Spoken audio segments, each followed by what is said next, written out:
Donc, je vous remercie et je vous propose de voir cette présentation au travers de trois aspects, c'est-à-dire les tendances générales du marché, ensuite les tendances spécifiques à l'industrie et les possibilités associées à ces tendances, pour terminer par la vision de Citrix pour le vertical qu'est l'industrie. Slide suivant. Donc, commençons par les tendances générales. Slide suivant. Juste avant cette crise sanitaire, les entreprises étaient déjà dans une période de transition, de transformation, parce qu'on a vu énormément d'émergence d'applications web, d'applications SaaS, d'applications cloud.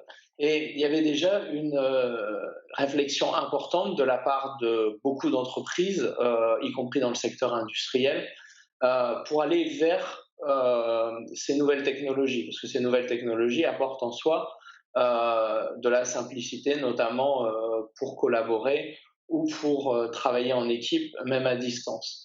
Mais on était resté vraiment à mi-chemin de cette transformation. Et cette transformation a vraiment été accélérée par la pandémie. Slide suivant. Et en fait, ce qu'on constate avec la pandémie et ce qu'on anticipe, parce que c'est vrai que quand on se remet à l'année dernière, maintenant, parce que ça fait déjà un an que nous avons malheureusement à vivre tout ça, on pouvait se dire au départ, ça va durer quelques semaines, ça va durer quelques mois, et puis on va revenir à la normale. Et en fait, là, on a une crise qui dure depuis tellement de temps qu'on est certain d'avoir des conséquences malheureuses, des conséquences économiques. Slide suivant. Et une récession qui, selon toute vraisemblance, va arriver dans les prochains mois, voire dans les prochaines années, qui va être liée à l'impact de cette crise. Et c'est vraiment maintenant qu'il est nécessaire de réfléchir au nouveau normal. C'est vraiment maintenant qu'il est nécessaire de réfléchir à l'évolution et à la manière de permettre aux collaborateurs des entreprises de pouvoir travailler dans cette nouvelle normalité. Parce que, quels que soient les clients avec qui j'ai pu discuter, tous sont en train déjà de mettre en place, certains ont déjà mis en place des nouveaux plans de nouvelles normalités avec des horaires de travail et des capacités à travailler de chez soi qui sont maintenant partie prenante des politiques RH des entreprises. Slide suivant. Cependant, force est de constater que les personnes qui ont accès à l'information, je discutais avec des clients, par exemple, dans le domaine industriel, qui, à l'inverse du témoignage client qu'il va y avoir ensuite, sont allés jusqu'à mettre à disposition des PC des employés qui les amenaient chez eux et qui les connectaient en VPN. Donc ça, c'était un petit peu la solution panique, comme a pu le mentionner Paul, pour permettre à certains employés de travailler, et ce n'était pas forcément des contextes de travail extraordinaires, mais c'est la réalité. C'est-à-dire qu'aujourd'hui, les employés ils travaillent non pas forcément depuis un seul ordinateur, mais depuis un ou plusieurs périphériques, que ce soit une tablette, que ce soit un smartphone, que ce soit des périphériques spécifiques pour les environnements industriels, donc durcis, résistants aux chocs, aux intempéries ou autres. Et surtout, les employés passent énormément de temps à chercher le contenu, à rechercher un fichier. Ça peut être un plan, par exemple. J'ai eu une discussion une fois avec un client industriel qui m'évoquait que quand un employé cherchait typiquement un plan d'un appareil complexe, il pouvait passer énormément de temps à ouvrir tous les fichiers, ne serait-ce que jusqu'à trouver le bon, celui sur lequel il était censé travailler ce jour-là. Et en réalité, tout ça, c'est très compliqué, il n'y a pas un accès facile, et ça rend les choses encore plus difficiles quand on doit travailler de l'extérieur. Alors que, slide suivant, le travail à la maison, il est là pour rester. Alors, c'est vrai que chez nous, en France, les grosses annonces des entreprises américaines, type Google, Facebook, Twitter, qui disent à partir de maintenant, il n'y a plus besoin de venir au bureau, ça peut nous sembler loin. C'est vrai que dans le monde de l'industrie, ça peut sembler un petit peu délicat, au sens où dans l'industrie manufacturière, il y a encore beaucoup de personnes qui vont dans les usines, qui travaillent sur les chaînes d'assemblage ou autres. mais ça n'en reste pas moins une réalité et ça va devenir une réalité du marché, parce que toutes les entreprises qui ont la possibilité de le faire facilement sont en train ou l'ont déjà fait. Donc, ça devient, comme Paul l'a mentionné, vraiment à très très juste titre, un avantage RH. Euh, et c'est quelque chose dont je reparlerai un petit peu plus tard parce qu'il ne faut pas le négliger si le secteur de l'industrie souhaite continuer à attirer les talents. Et c'est vraiment quelque chose qui va s'intégrer dans notre nouvelle vie de tous les jours. Slide suivant. Parce qu'on s'est rendu compte en fait que le travail à la maison, slide précédent s'il vous plaît. Voilà, merci, excusez-moi. On s'est rendu compte que le travail à la maison permettait énormément de choses. Alors déjà, le fait d'avoir des salariés ou des partenaires ou des contracteurs qui travaillent à distance, ça permet d'aller chercher des compétences qu'on n'a pas forcément à proximité. Donc ça, c'est déjà un premier gros intérêt pour les industriels qui sont toujours dans ce besoin d'innover, toujours dans ce besoin d'aller chercher de nouvelles technologies. On n'est plus limité par la géographie. On fait gagner du temps aux employés ils vont devenir plus productifs parce que bon, si on parle des régions, des grandes villes, là où sont souvent situés les industriels, on se retrouve avec des temps de trajet le matin, le soir, qui peuvent être extrêmement longs. Prenons l'exemple de la région parisienne, par exemple, et qui peuvent ou dissuader des talents potentiels de rejoindre l'entreprise ou fatiguer les employés. Et ça permet globalement aux employés d'avoir un meilleur équilibre entre leur travail et leur vie personnelle. C'est ce que les jeunes générations recherchent de plus en plus. Ça a un impact économique et environnemental parce qu'il y a moins de pollution liée au transport et à une utilisation massive des transports. Slide suivant. Cependant, il est bien évident que le fait de travailler à l'extérieur, ça a toujours été un problème. Et ça le sera dans tous les cas, encore plus quand on commence à toucher des technologies ou des industries qui sont dans des secteurs sensibles, qui, elles, vont avoir réellement besoin de la mise en place de réseaux sécurisés au niveau extrême pour pouvoir garantir la confidentialité des informations. Et cette sécurisation extrême, ça passe réellement par le Zero Trust, c'est-à-dire faire en sorte que l'intégralité des connexions, des accès soit sécurisée, mais surveillée avec une capacité de réagir en cas de problème, une capacité d'analyse des comportements utilisateurs, par exemple de l'accès à l'information, une capacité d'analyse de ce que fait l'utilisateur, est-ce que ce qu'il fait aujourd'hui est normal, par exemple, pour pouvoir réagir et faire en sorte que ces accès distants, ce nouveau mode de travail, se fasse réellement dans un contexte le plus sécurisé possible. Slide suivant. Donc je vais reprendre ces tendances générales et je vais les décliner en mode et si l'industrie pouvait bénéficier de ce genre de choses et si l'industrie passait à l'étape suivante, c'est-à-dire utiliser les technologies d'accès distant sécurisées pour évoluer et en essayant d'apporter des réponses concrètes avec des exemples du quotidien. Donc, slide suivant.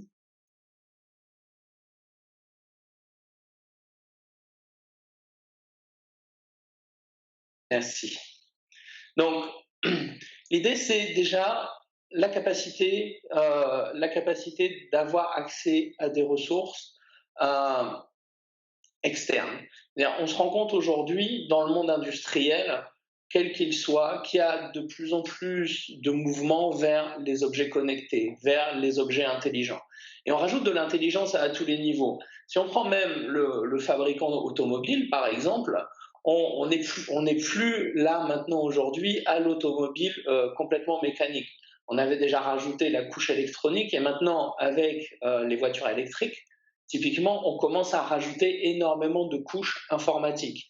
Si on prend la partie aviation, on se retrouve avec des systèmes de divertissement dans les avions, notamment les longs courriers, qui commencent à devenir quasiment de mini-ordinateurs pour chaque passager. Donc, on a une industrie qui était traditionnellement une industrie de manufacture qui a besoin d'avoir des compétences qui sont plus proches de l'informatique, qui sont plus proches du développement, qui sont plus proches de l'intégration entre les logiciels et la partie mécanique industrielle, et ça demande des compétences très très spécifiques et très très particulières. Alors il y a plusieurs manières pour eux d'accéder à ces technologies. On va voir par exemple des grands industriels qui vont racheter des startups. On pourra prendre l'exemple de Legrand qui a racheté Netatmo, qui avait toute cette partie intelligence connectée autour de la maison, et qui aussi crée des partenariats avec d'autres entreprises comme Somfy pour être capable de fournir à ses clients des interconnexions entre les systèmes et donc un service de domotique. Ça peut être un exemple, mais on va avoir énormément d'autres exemples qui font que les industriels ont besoin de compétences pointues qui ne sont pas forcément disponibles à proximité, quel que soit le domaine, que ce soit de la partie CAD ou que ce soit de la partie ingénierie spécifique. Et le fait d'avoir un accès sécurisé de n'importe où, ça permet aussi de penser les choses différemment. On est peut-être plus obligé pour certaines choses de penser je dois avoir des fournisseurs juste à côté, je peux aller les chercher ailleurs. Alors je ne veux pas dire forcément à l'autre bout du monde, parce que bien évidemment, ce que la pandémie nous a montré aussi quand même, c'est que les flux tendus dans le milieu industriel complexifie énormément la réactivité et la capacité de continuer à produire, donc de continuer à vendre, dans un contexte mondial difficile. Et de fait, on va pouvoir se dire peut-être, par exemple, j'ai historiquement mon site qui est dans le sud de la France. Aujourd'hui, j'ai personne dans le nord de la France, mais dans le nord de la France, j'ai un certain type de compétences que j'ai pas. Je vais pouvoir, grâce à la technologie, tout en garantissant la sécurité de ma propriété intellectuelle, faire appel à des compétences qui sont externes, qui ne viendront pas forcément au bureau tous les jours, mais qui vont pouvoir m'aider et m'aider à innover, m'aider à avoir des produits qui ont plus de valeur sur le marché pour les consommateurs. Et ensuite, avec toute cette logique d'objets connectés, toute cette logique de supervision distante, on peut même imaginer aussi simplifier certaines opérations qui aujourd'hui se font sur un ordinateur qui contrôle une ligne de production, alors que ça pourrait être fait éventuellement à distance si ça s'avérait nécessaire. Slide suivant. Et l'idée, elle est aussi que sur la partie technologie accès distant, il n'y a pas que les employés, il y a aussi les partenaires. Être capable d'ouvrir un vrai lien avec ses partenaires, ça permet de mieux gérer les chaînes d'approvisionnement. Ça permet aussi d'être très réactif, de se dire, par exemple, on a un problème de capacité de production dans un pays proche en Europe.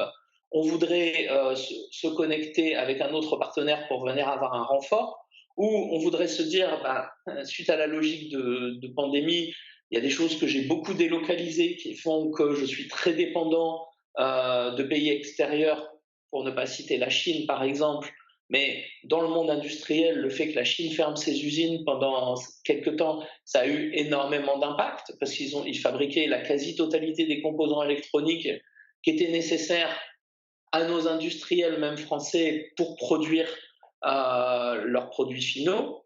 Donc, l'idée d'avoir cette ouverture tout en sécurisant, ça permet de se dire, je mets en place très rapidement un nouveau partenariat, tout en garantissant la sécurité et en faisant appel à des compétences diverses. Ensuite, c'est quelque chose qui est très important pour, je pense, l'industrie du futur, qui, comme je l'ai déjà mentionné, va être connectée. Mais quelles que soient les industries, on voit de plus en plus de liens avec cette partie logicielle, avec cette partie informatique. Et en parallèle, on voit des startups. Et donc, les industriels deviennent compétents de startups, qui sont, elles, beaucoup plus spécialisées dans le logiciel. Je pense qu'avec cette capacité de pouvoir collaborer à distance avec des technologies qui garantissent une efficacité de collaboration, une performance de collaboration, mais surtout la sécurité de la propriété intellectuelle, puisque pour les industriels, c'est vraiment la chose la plus importante, c'est cette propriété intellectuelle qui doit leur appartenir de manière spécifique.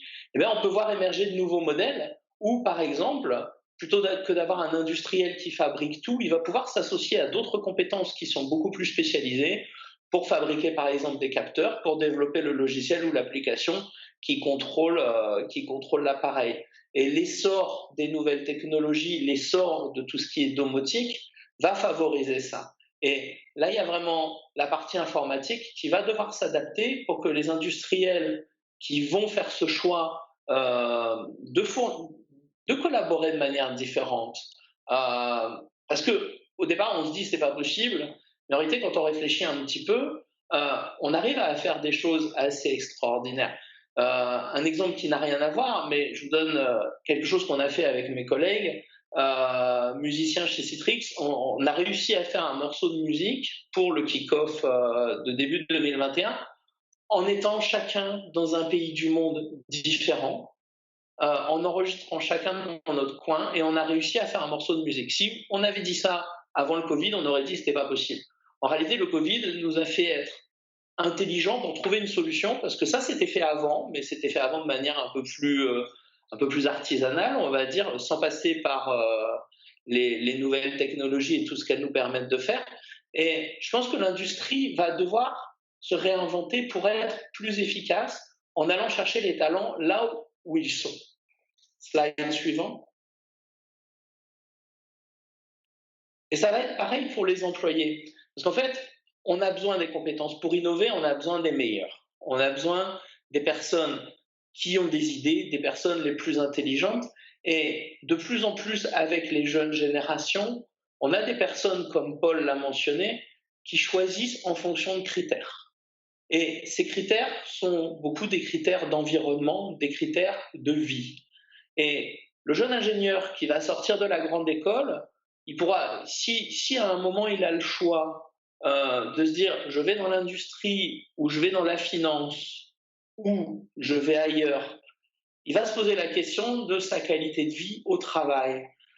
Donc l'industrie, même si c'est historiquement plus complexe pour elle, de par la nature du fait d'avoir des cols blancs, des cols bleus, les cols bleus qui vont quand même normalement majoritairement sur les chaînes de production, elle va devoir se réinventer si elle veut être capable de capter ses talents. Elle va être capable de devoir se réinventer si elle veut les garder. Parce que sans eux, elle ne pourra pas innover. Et c'est là où la technologie, et notamment les technologies Citrix, vont pouvoir aider, non seulement pour les cols blancs, mais aussi pour les cols bleus, en apportant des services sur les périphériques embarqués qui servent déjà aujourd'hui à gérer les lignes de production, les flux logistiques ou autres qu'il peut y avoir dans les usines.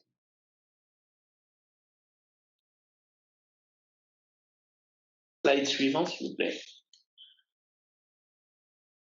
Et l'idée, elle est donc de permettre à cette industrie du futur d'aller chercher les compétences, d'aller chercher les partenaires, d'aller chercher les sous-traitants, d'aller chercher les fournisseurs, où qu'ils soient. C'est pas un exemple industriel, mais c'est un exemple que j'avais avec un client d'un autre secteur. C'était, nous avions travaillé ensemble sur l'ouverture d'un nouveau pays. Et l'ouverture d'un nouveau pays, pour lui, ça pouvait être un marché énorme, mais en fait, il ne le savait pas. Donc, quel était le meilleur moyen de tester l'ouverture d'un nouveau pays? On lui a mis en place une technologie sécurisée autour de Citrix Workspace qui permettait de dire j'ouvre un nouveau pays avec quoi? Alors, une liaison ADSL et un ordinateur dans un centre d'affaires. Et ça lui a permis comme ça de tester tous les pays d'Europe à une vitesse extraordinaire. Les pays ont tous très très vite grossi, alors que pour lui, l'investissement initial, il était quand même relativement faible. Mais ça lui a donné au final une croissance extraordinaire, parce qu'on a des pays qui marchaient tellement bien qu'en 2 mois, il y avait déjà 150 employés, pour vous donner un exemple. Et ça, l'industrie peut l'appliquer au fait d'aller chercher, d'aller tester des partenaires. Alors des partenaires technologiques, des partenaires pour la chaîne d'approvisionnement, par exemple, qui serait plus proche, tout en garantissant la sécurité et tout en garantissant le fait que sa propriété intellectuelle est protégée. Ça permet aussi, bien sûr, de rationaliser, de faire en sorte que les investissements soient plus pertinents, parce qu'on fait des tests qui sont moins chers, et si on trouve le bon partenaire qui nous apporte la bonne compétence, on peut le garder plus facilement. Et ça permet aussi de limiter les échanges humains, ça permet de limiter aussi les transports, les trajets, en allant chercher peut-être un peu plus proche de chez soi, parce que c'est vraiment, je pense, une des grosses conséquences qu'il va y avoir par rapport à l'industrie. Vous voyez bien dans les informations, on va nous parler fabriqué en France, made in France ou autre. Et je pense que de plus en plus, pour être capable de continuer à produire, même dans des contextes sanitaires un peu difficiles, l'industrie se réinvente aussi en changeant ses chaînes d'approvisionnement et en ne dépendant plus ou beaucoup moins de choses qui ne sont produites qu'à l'autre bout du monde. Slide suivant. Alors, qu'est-ce que nous voyons alors, de manière très générale, hein, parce que c'est très délicat. Quand je parle de l'industrie, j'essaye de faire une abstraction. Alors, l'industrie, c'est énormément de branches, énormément de divisions qui ont toutes des contraintes, qui ont toutes des modes de fonctionnement qui peuvent être différents. C'est extrêmement délicat pour moi-même hein, de comparer la biotech au high-tech, à l'industrie automobile ou autre. J'essaye vraiment de dégager des tendances globales. Et dans ces tendances que j'ai pu dégager, avec mes collègues et au travers des différentes études sur lesquelles j'ai pu travailler, il y a vraiment des choses qui sont importantes.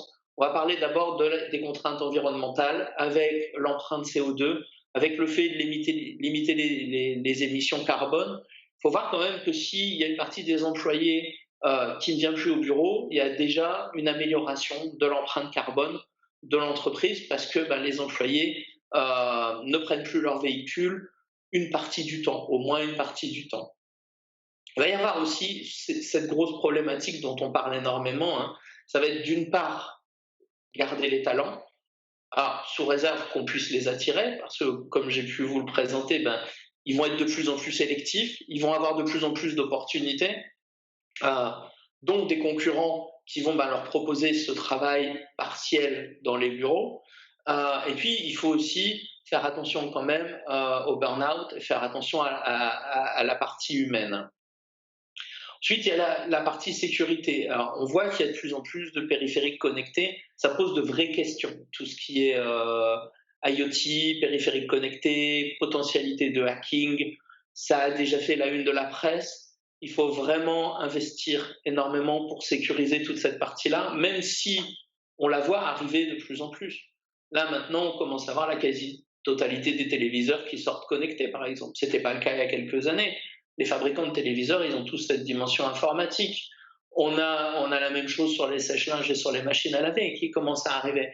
Et tout ça, ça fait partie des challenges aussi de l'industrie, c'est-à-dire d'être capable de protéger et de garantir la sécurité de ses utilisateurs. Et l'accélération de la transformation digitale, et là, c'est vraiment je veux quelque chose comme une application sur mon smartphone qui fonctionne directement. Ça doit être facile à utiliser et je dois complètement supporter cette nouvelle ère numérique. Slide suivant. Et donc, pour ensuite, quels sont les challenges aujourd'hui? Les challenges, mais vraiment là plutôt IT dans le manufacturing.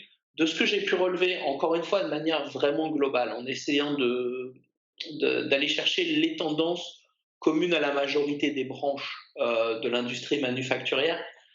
La première chose, et ça c'était déjà le cas, se diversifier pour en fait être capable de focaliser, c'est justement avoir ces besoins de faire des appareils connectés. C'est pas mon métier d'origine, mais je dois le faire pour être capable de répondre à la demande.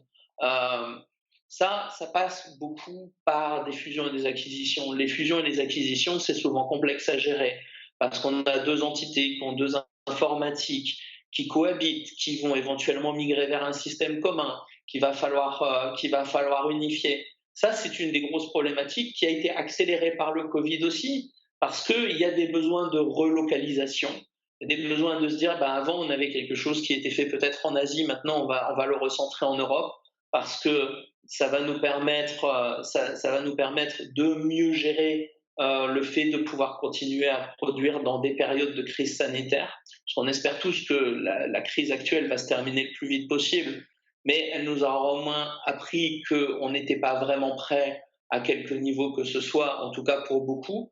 Donc il est important de se préparer pour le futur.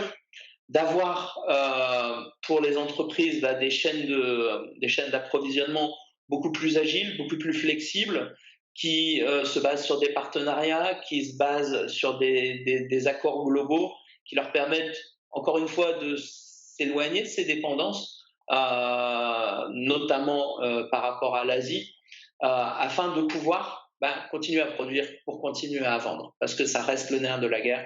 Il faut produire pour pouvoir vendre. Et tout ça en amenant la partie digitale, c'est-à-dire en ayant une informatique qui permette de gérer l'intégralité des processus de fabrication. La majorité des industriels avec lesquels j'ai pu échanger sont allés très très loin dans leur informatique, ils ont développé leur propre plateforme. Certains sont en cours de développement de leur propre plateforme, mais c'est vraiment avoir cette expérience unifiée, sécurisée et faire en sorte qu'on puisse mettre à disposition cette plateforme à l'extérieur, que ce soit pour des employés ou des partenaires, qui va vraiment, je le pense, être une des clés des challenges IT pour les années à venir.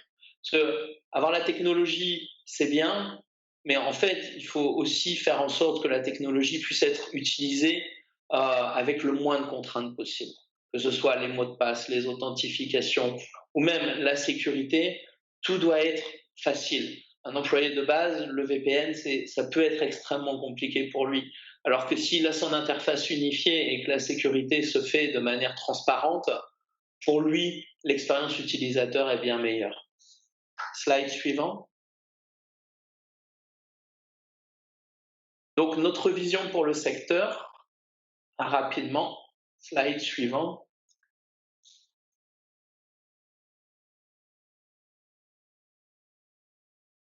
Et imaginons si Citrix Workspace était la manière de se connecter pour 1 milliard de personnes. Slide suivant. En fait, l'idée derrière Citrix Workspace, c'est que toutes ces applications que vous aimez bien, que vous utilisez en tant que consommateur quelque part, donc on va parler de Spotify, de Google Maps ou autres, elles ont toute cette intuitivité et cette simplicité. Slide suivant.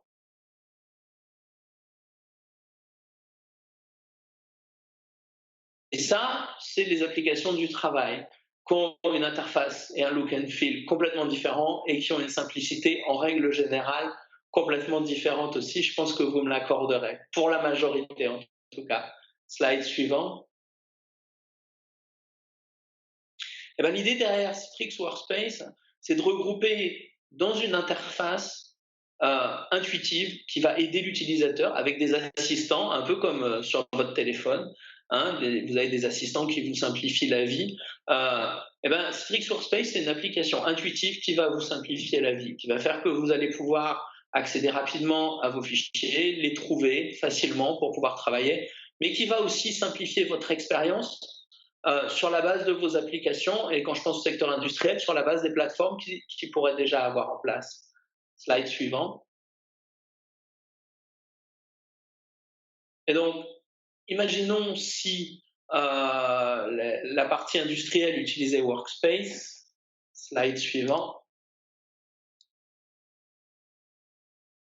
Eh bien, on aurait une expérience unifiée de toutes les applications qui peuvent être utilisées, que ce soit Office 365, Zendesk pour le support parce que c'est Workday pour la partie RH.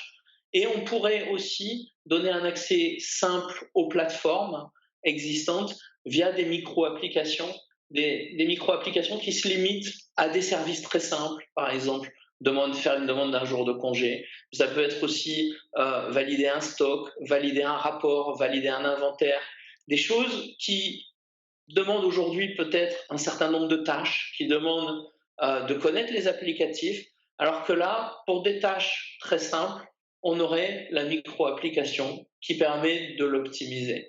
Et ça, c'est une des grosses forces de l'intelligence de Citrix Workspace, et c'est disponible pour les applications SaaS, mais également avec une connectivité pour certaines applications on-prem. Slide suivant.